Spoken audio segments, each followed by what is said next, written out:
Bienvenidos a un nuevo contenido de la cuenta Tutor Ingeniería Química, un punto de contacto para iniciar una asistencia personalizada para comprender mejor los conceptos claves de la profesión. Recuerda que puedes comunicarte por mensaje directo desde Instagram, por mensaje por WhatsApp, por un correo electrónico. Al final del video, tienes los datos de contacto. Si es tu primer contacto con nosotros, no dejes de visitar el video de bienvenida del canal. En esta ocasión corresponde un tema de balances de masa y energía o introducción a la ingeniería química, una de las pericias que desarrollamos en esta plataforma. El aspecto que veremos en esta oportunidad corresponde al tema variables de proceso y en particular introduciremos los conceptos básicos para en otros segmentos ocuparnos de cada variable de proceso en particular. Las variables físicas, en nuestro argot las variables de proceso, son magnitudes que permiten a los ingenieros describir los sistemas mediante indicadores. Así como un médico describe el estado del paciente mediante temperatura, presión arterial, peso, estatura, ritmo respiratorio, etc. Un ingeniero describe el estado de un sistema utilizando una serie de variables de proceso, como presión, temperatura, flujo, concentración, densidad, etc. Los elementos básicos de un diagrama de proceso son: por una parte, las unidades de proceso, que son los equipos o aparatos requeridos para las diversas transformaciones físico-químicas necesarias para el proceso de producción, reactores, separadores, bombas, compresores, intercambiadores de calor, mezcladores, divisores de flujo, etc. Por la otra, las corrientes de proceso, que son los flujos de material que ingresan o salen del proceso, así como los que comunican una unidad de proceso con otra. Implícito en el diagrama está que en cada unidad de proceso puede requerirse añadir o remover energía. Resulta evidente entonces que las variables de proceso están asociadas o a las corrientes o a las unidades de proceso. Una corriente de materia tiene unos componentes, unas condiciones de operación y unas propiedades. Los componentes presentes en una corriente son las diversas especies químicas que forman la corriente en cuestión, llamemos de manera genérica S sub I a la especie I, donde I va desde 1 hasta el número de componentes, C. El índice I lo reservaremos en todo este material para las especies presentes en una mezcla. Típicamente, las corrientes de un diagrama de proceso se enumeran, o en todo caso se etiquetan con una letra. Vamos a denotar con el índice J, el número o etiqueta de la corriente. Obviamente, J va desde 1 hasta el número de corrientes, S y J es la especie y en la corriente J, el índice J, lo reservaremos en todo este material para las corrientes del diagrama de proceso. Cada corriente J tiene ciertas condiciones de operación, a saber, su temperatura, TJ, su presión, PJ, su composición en cada especie y, que puede ser expresada como fracción molar, X y J, como fracción másica, W y J o como concentración, C y J, y también su flujo, sea su flujo molar, N.J, su flujo másico, M.J o su flujo volumétrico, V.J. Las propiedades de una corriente quedan definidas una vez que se especifican las especies presentes, sus composiciones y su temperatura y su presión. Las propiedades de las sustancias y de las mezclas serán tratadas en un segmento especial, pero es menester mencionar que dichas propiedades son la densidad y el peso molecular, su comportamiento PVT, sus propiedades termodinámicas, sus propiedades de transporte y otras propiedades.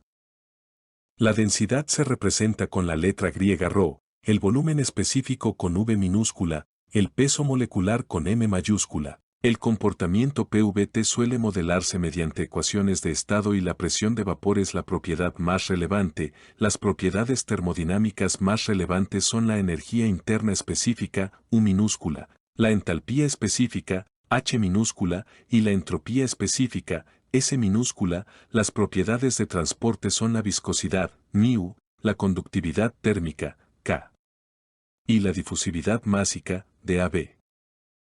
Establecidos los componentes y las condiciones de operación, pueden determinarse todas las propiedades de la corriente y se dice que la corriente está completamente especificada. Pasemos ahora a hablar un poco de las variables que caracterizan a los equipos de proceso. Hay unas variables constructivas, que llamaremos variables de diseño, y unas variables de operación. Tanto las variables constructivas como las variables de operación determinan el desempeño del proceso. Usaremos unos indicadores de desempeño para describir la performance del equipo. Las dimensiones características del equipo son sus variables de diseño, el número de platos de una columna, su diámetro y su altura, el volumen de un reactor, su porosidad si se trata de un lecho catalítico, el tamaño y número de tubos de un intercambiador, el tamaño de la carcasa. Las variables o condiciones de operación de un equipo son su presión y su temperatura. En algunos casos no se trata de una única presión y una única temperatura, sino que a lo largo del equipo hay un gradiente tanto de presión como de temperatura. Dependiendo de las variables de diseño y de las condiciones de operación, las corrientes que entran a una determinada unidad se transforman de manera diferente. En otras palabras, las corrientes que salen del equipo tendrán diferentes características. Se pueden calcular algunas relaciones entre las variables de proceso asociadas a las corrientes de entrada y salida, que permiten cuantificar cómo es el desempeño o la performance del equipo. Llamaremos a estas relaciones, de modo conveniente, aunque no universalmente aceptado, indicadores de desempeño. Esta denominación engloba a la mayoría de los parámetros de proceso con los que se describe cuál es la ejecutoria o resultado de la operación unitaria. A continuación, mencionaremos a modo descriptivo algunos indicadores de desempeño con la finalidad de clarificar de qué se tratan. Cuando se vaya estudiando cada operación unitaria, se profundizará en los indicadores apropiados. Comencemos con dos dispositivos simples: un punto de mezcla y un divisor de flujo. El punto de mezcla es una unidad que puede ser una junta tipo T o un tanque de mezclado. El resultado es que varias corrientes se combinan para formar una nueva corriente. En este caso, el indicador de desempeño es la razón en la que se combinan la corriente 1 y la corriente 2. El punto de división es una unidad que puede ser un tanque con varias salidas, un múltiple de válvulas. El resultado es que de una corriente madre salen varias corrientes hijas. En este caso, el indicador de desempeño es la fracción en la que una parte del flujo se deriva hacia una de las salidas. La fracción de reparto hacia la corriente J es el flujo de la corriente J entre el flujo de alimentación. Es importante resaltar que este dispositivo no separa los componentes sino que divide los flujos. Por lo tanto, la misma fracción de reparto es válida también para cada uno de los componentes presentes. Los símbolos usados aquí para estas unidades, unos triángulos con la corriente única en un vértice y las corrientes múltiples en el lado opuesto, no son un estándar, pero están siendo muy usados en los simuladores de proceso.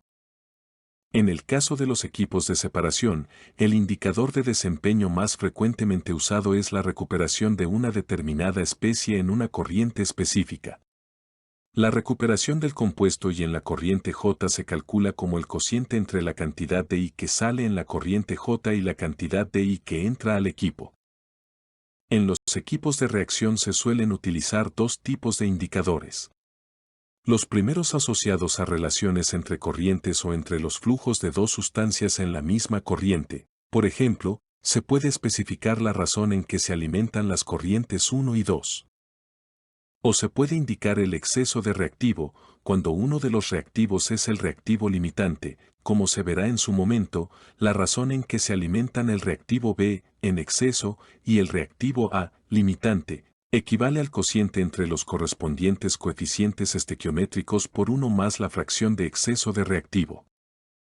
Finalmente, en este tipo de indicadores, puede especificarse la razón que hay o debe haber entre dos especies en la salida del reactor.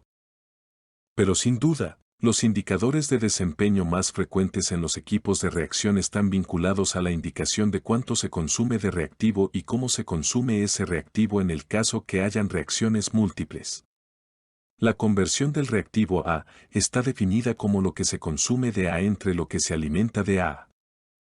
En cambio, el rendimiento fraccional del reactivo A hacia el producto C es la fracción del reactivo A consumido en todas las reacciones, que efectivamente pasa a ser el producto C. Los últimos indicadores de desempeño que trataremos en esta descripción preliminar de los indicadores de desempeño son los asociados al equilibrio físico-químico que puede ocurrir en ciertos equipos. Ejemplo de estos son las etapas de equilibrio de fases en los equipos de separación y el equilibrio químico asociado a una reacción química.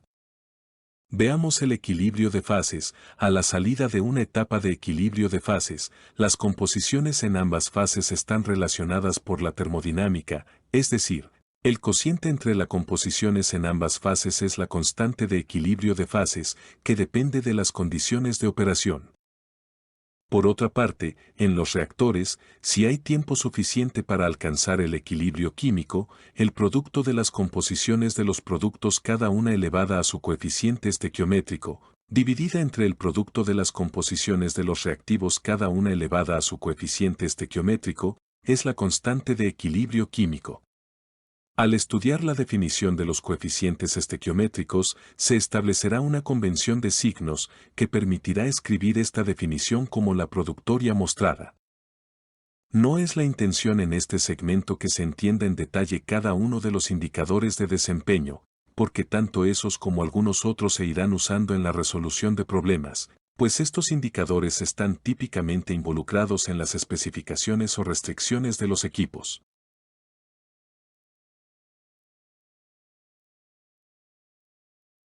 Hemos llegado al final de esta presentación.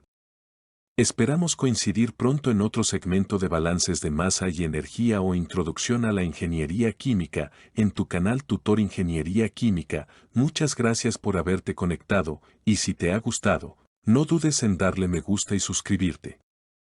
La tecnología pone los contenidos a tu alcance, sea en nuestro canal o en cualquier otra fuente, pero tu aprendizaje siempre dependerá de contar con la guía adecuada. Por eso ponemos a tu disposición nuestro contacto para asistencia personalizada, clases particulares o tutoría para grupos pequeños. Si tienes dudas sobre cualquier tema dentro de nuestras pericias, no dudes en contactarnos por correo electrónico, a través de nuestra cuenta en Instagram o directamente escribiendo a nuestra cuenta de WhatsApp. Hasta pronto.